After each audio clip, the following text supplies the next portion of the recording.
Nous avons présidé ce matin Jaga, l'atelier de validation de Jaga, la stratégie nationale de l'état civil au Sénégal. Jaga. Stratégie nationale dont les études ont duré à peu près un an, parce que c'était au mois de mars 2021 que Madame l'ambassadrice et moi-même avions lancé l'atelier. Vous comprendrez aisément toute l'importance que revêt l'état civil dans un pays. Au Sénégal, sous la direction du président Macky Sall, qui nous a instruit de faire en sorte que nous puissions avoir un état civil numérisé, digitalisé, informatisé, sécurisé, avec des interconnexions avec tous les centres d'état civil pour faciliter l'obtention des documents d'état civil.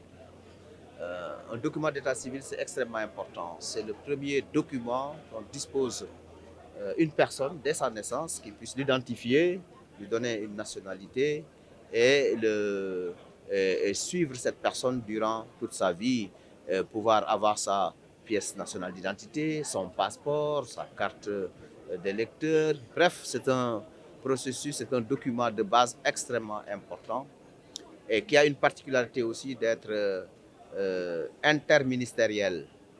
Le ministère des Affaires étrangères, avec également l'état civil consulaire, le ministère de la Justice, qui joue un rôle très important, le ministère de la Santé, le ministère de l'Intérieur et le ministère des collectivités territoriales, évidemment, parce que c'est le maire qui est l'officier principal de l'état civil. Donc cette stratégie, une fois validée dans tous ces aspects, permettra au Sénégal d'avoir une feuille de route très claire et de pouvoir donc y aller à fond.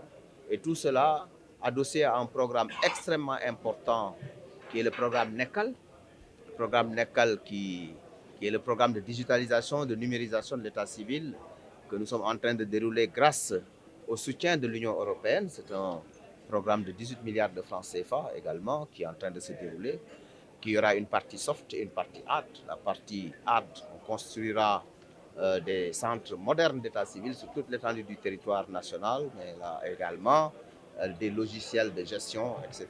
Et tout ce programme est en train de se dérouler sur le terrain au grand bénéfice des populations. Oui, c'est bon.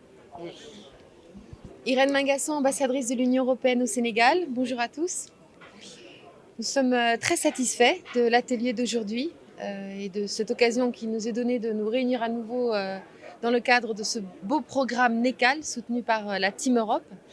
Je voudrais féliciter vraiment tous les acteurs à ce programme au niveau institutionnel, au niveau des collectivités territoriales et bien sûr aussi nos partenaires de mise en œuvre pour tout le travail accompli. Il faut rappeler que cette stratégie nationale d'amélioration de l'enregistrement des faits d'état civil est basée sur une évaluation très approfondie qui a été conduite au cours des derniers mois et qui a permis de mettre en lumière toutes les difficultés qui peuvent entraver justement cet enregistrement des faits d'état civil. C'est un vrai défi que les populations, les gens, les maires rencontrent au quotidien dans les communes. Monsieur le maire de Balou en a été le témoin tout à l'heure. Et voilà, il est très intéressant que cet exercice d'évaluation et maintenant de proposition de stratégie aborde ces aspects très concrets qui changent la vie des populations.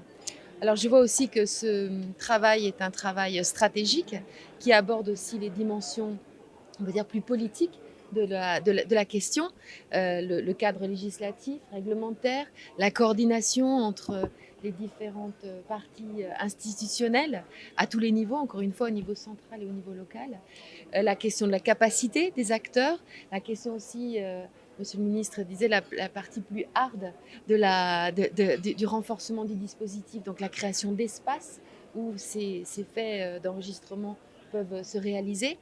Et enfin, et encore une fois, la grande question de la sensibilisation des personnes, des populations, des acteurs locaux, des acteurs communautaires à l'importance de l'enregistrement des faits d'état civil. Voilà, l'acte de naissance, le premier geste que l'on peut faire pour un bébé qui naît, c'est cela. C'est cet enregistrement, c'est y penser, c'est faire ce qu'il faut, cette démarche en plus. Ça revient bien sûr aux familles, mais à tous les acteurs qui sont les témoins de ce moment-là. Il ne faut pas sous-estimer les difficultés qu'il peut y avoir, mais c'est vraiment l'acte premier de la création d'une identité pour une personne et pour un citoyen. Et vous, les médias, vous êtes très actifs à nos côtés également pour travailler sur cela. Mais la stratégie implique une grande stratégie de communication et de sensibilisation à laquelle nous allons accorder beaucoup d'attention. Et pour conclure, simplement dire au nom de l'Union européenne, de Enabel, Civipol, la Team Europe, la famille des acteurs européens qui sommes impliqués dans ce grand programme, nous sommes encore une fois très honorés de la confiance qui nous est faite de pouvoir travailler sur un sujet aussi important pour tout un chacun au Sénégal. Vous le Merci. disiez, ce projet a une dimension de respect des droits humains, Absolument. puisque c'est contenu dans la Déclaration universelle des droits de l'homme. C'est ça, la base du respect de tous les droits individuels, économiques, sociaux, politiques d'une personne prend sa racine dans son identité en tant que citoyen. Et pour cela, l'enregistrement des faits d'état civil est absolument nécessaire. Merci, madame.